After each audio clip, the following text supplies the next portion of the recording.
सुबह का समय था। सूरज की सुनहरी किरणें खेतों पर पड़ रही थी।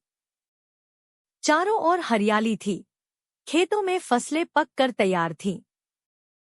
एक ऊंचे पेड़ की डाली पर चकली और कबूतर बैठे थे। हवा में शांति थी और दूर दूर तक सिर्फ पंछियों की मधुर आवाजें सुनाई दे रही थी। चकली सुबह सुबह खेत में उड़कर चली जाती है। वह फसल में से दाने चुगने लगती है। एक एक दाना बड़ी मेहनत से उठाकर वह अपने घोंसले के पास एक छोटी सी जगह पर जमा करने लगती है। कबूतर यह सब पेड़ से देख रहा था, लेकिन वह आराम से बैठा था। थोड़ी देर बाद चकली वापस आती है और कबूतर से कहती है, देखो, मौसम अच्छा है, फसल पक चुकी है। किसान कभी भी फसल काट सकता है। हमें सर्दियों से पहले दाना जमा कर लेना चाहिए। लेकिन कबूतर हंसता है और बोला, अरे, अभी तो बहुत समय है। तू क्यों इतनी भागदौड़ करती रहती है?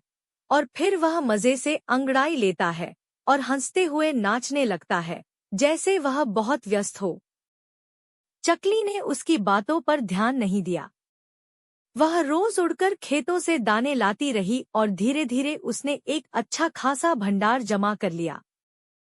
कुछ दिन बाद वह कबूतर को फिर चेतावनी देती है, जल्दी करो, किसान आ जाएगा और फसल काट लेगा, फिर तुम्हारे पास कुछ नहीं बचेगा। लेकिन कबूतर ने फिर वही जवाब दिया, हाँ हाँ हाँ, इतनी जल्दी की क्या जरूरत है, मैं तो मस्त हूँ। कुछ ही समय में किसान अपने खेत में आ गया।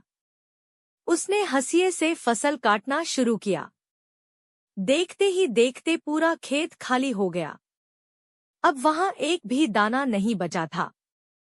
पेड़ पर बैठे चकली और कबूतर यह सब देख रहे थे। अब चकली अपने छोटे से घर में अपने इकट्ठा किए हुए दानों के ढेर के पास आराम से बैठी थी। वहीं कबूतर दुखी और खाली बैठा रह गया। उसके पास खाने को कुछ नहीं था। धीरे धीरे मौसम बदला। ठंडी हवाएं चलने लगी। धुंध छा गई। सर्दी का मौसम आ गया। चकली अपने घर में बैठी आराम से भोजन कर रही थी। उसका घोंसला गर्म और सुरक्षित था, लेकिन बेचारा कबूतर ठंड में पेड़ के नीचे कांप रहा था। भूखा और थका हुआ, उसे अब चकली की बातें याद आ रही थी। यह कहानी हमें सिखाती है कि मेहनत करने वाला व्यक्ति चाहे छोटा हो, लेकिन वह कठिन समय के लिए तैयार रहता है। जबकि आलसी व्यक्ति समय रहते काम नहीं करता और बाद में पछताता है। सीख: आलस से जीवन को नुकसान होता है।